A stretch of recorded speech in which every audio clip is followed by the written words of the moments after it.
রান্না পুজো ও বিশ্বকর্মা পুজোর অনেক অনেক শুভেচ্ছা সবাইকে। বাঙালির তো 12 মাসে 13 পার্বণ, মানে এই কথাটা একদম হাড়ে হাড়ে সত্যি।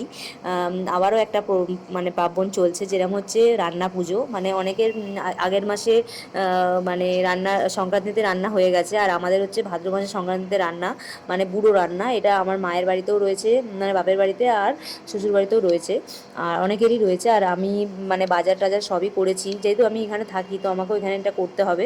তো আমি বাজার দোকান সব কিছু করে নিয়েছি, আর রান্নাও স্টার্ট করার পর রান্নাও হয়ে গেছে। মোটামুটি 7 রকমের ভাজা, ডাল, ভাত, মাছের ঝাল, চালতা, সব কিছু হয়ে গেছে। আর মাটির থালাটাও নিয়েছিলাম ঠাকুরকে দেওয়ার জন্য। তো আমি সব কিছু মোটামুটি রেডি করে নিয়েছি। এই রান্না পুজোটা সবারই আছে, মানে আমার মায়েদের, মানে বাপের বাড়িরও আছে বুড়ো রান্না, আমার পিসিদেরও আছে, অনেকেরই আছে, মানে আত্মীয় স্বজন সবারই আছে, আমাদেরও রয়েছে। তো কেউ কারোর বাড়িতে যাওয়া সম্ভব নয় এই দিনে। তো আমি যেহেতু কলকাতায় থাকি, তো আমাকেও একটু পুজো করতে হবে, কারণ আমারও একটা সংসার রয়েছে। তো হাঁড়ি ফাঁকা রাখতে নেই। তো শাশুড়ি বললো ঠিক আছে তুই পুজো করবি, পুজো করে তারপরে এখানে আসবি। তো আমি শ্বশুরবাড়ি যাবো, সিঙ্গুর যাব।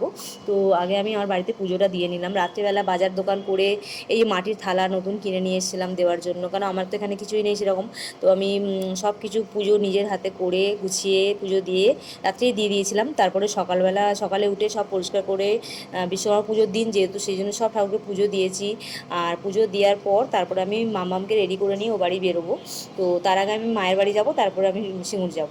তো মামামের নতুন সাইকেল, তো এটা খুব মানে বিশ্বকর্মা পুজো যেহেতু, সেহেতু পুজো করে দিতে হয়। আর মামামও ভীষণ খুশি, তো সাইকেলে পুজো করে দেওয়া হচ্ছে। আর মানে রয়েছে আমার সাথেই। আর আমাদের যেহেতু মনসা গাছ রয়েছে, আর মা মনসা আছে, মা মনসা দেবীর রয়েছে, সেই কারণে আমাকে এই পুজোটাও করে যেতে হবে বাড়িতে। তো আমি এটা করে নিলাম। আর মাম্মাম দেখো আমার সাথে সাথে পুজোর জন্য রেডি করছে, আমার সাথে সাথে অনেক কাজ করছে, আর ঠাকুরকে নম করছে। আর এই ব্লগটা যদি আজ এই পর্যন্তই, যদি তোমাদের ভালো লাগে একটা লাইক করো।